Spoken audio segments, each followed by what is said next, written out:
Diva Syndicat.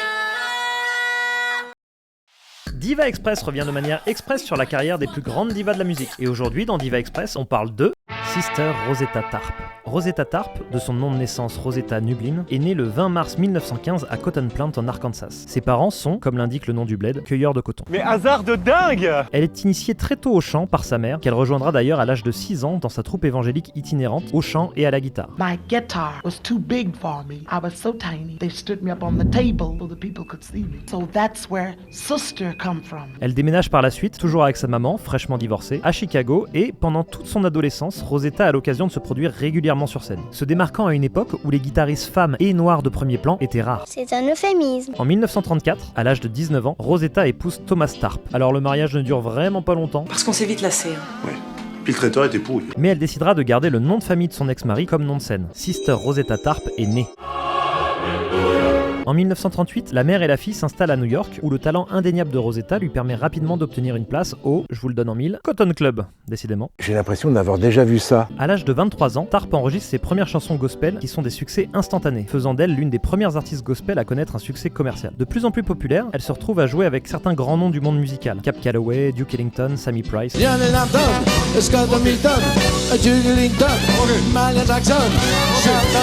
Pour ne citer que. Le style Rosetta Tharpe, c'est une base de gospel à laquelle on ajoute un peu de jazz, de blues, un peu de distorsion dans le son de guitare, un jeu vif et puissant, des riffs endiablés Et un peu de sucre en poudre? Non! et surtout une énergie scénique assez dingue. Sans le nommer et sans même le savoir, il y a là les prémices d'un style qui se lancera véritablement sur la décennie suivante, le rock'n'roll. J'aborde le rock, je méprise le rock, je déteste le rock! Ouais, les prochaines années risquent d'être un peu longues pour vous, monsieur, je vais pas vous le cacher. Sa carrière est donc bien lancée et son registre, comme son interprétation, brise la barrière entre le profane et le religieux. Make you a difference when you sing in a church or in a concert. No difference at all. It's all the same. I feel the same. Une femme noire qui interprète de la musique gospel pour le public des boîtes de nuit laïques, vous imaginez bien que cela entraînera, dans cette Amérique ségrégationniste et conservatrice, de nombreuses critiques à son encontre. Ouh là là, c'est la décadence, hein. Cela ne l'empêche pas, en 1944, d'enregistrer la chanson Strange Things Happening Every Day, considérée par certains historiens de la musique comme prétendant au titre de premier disque de rock'n'roll. À la fin des années 40, Tharpe forme un duo très populaire avec une jeune chanteuse gospel et pianiste, Mary Knight. Elles vont partir en tournée ensemble et cela alimentera la rumeur d'une liaison entre elles. Ce qui ne plaira pas, mais alors pas du tout à l'église. De femmes qui s'aiment et qui font l'amour. Non, ça n'existe pas. Au début des années 50, les deux chanteuses vont définitivement se brouiller avec l'église en enregistrant des chansons 100% blues. Que du profane. Marie-Thérèse, ne jurez pas.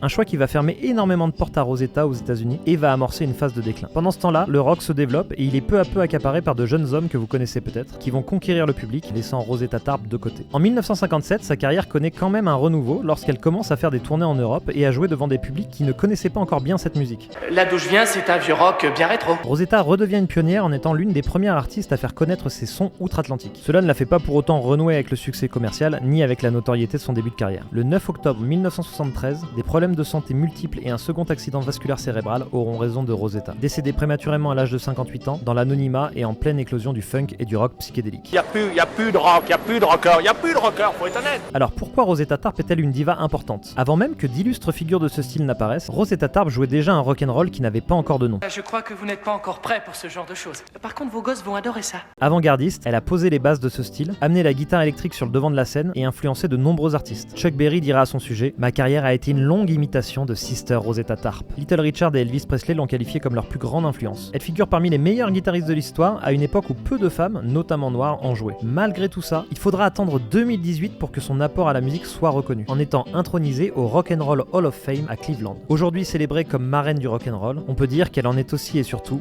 la mère. Voilà, Diva Express sur Rosetta Tharpe, c'est terminé, on espère que ça vous a plu. Et pour découvrir ou redécouvrir plein de divas célèbres ou oubliées, allez voir sur scène le spectacle Diva Syndicat de la compagnie Mise à Feu. À bientôt. Up above my head! Up above my head!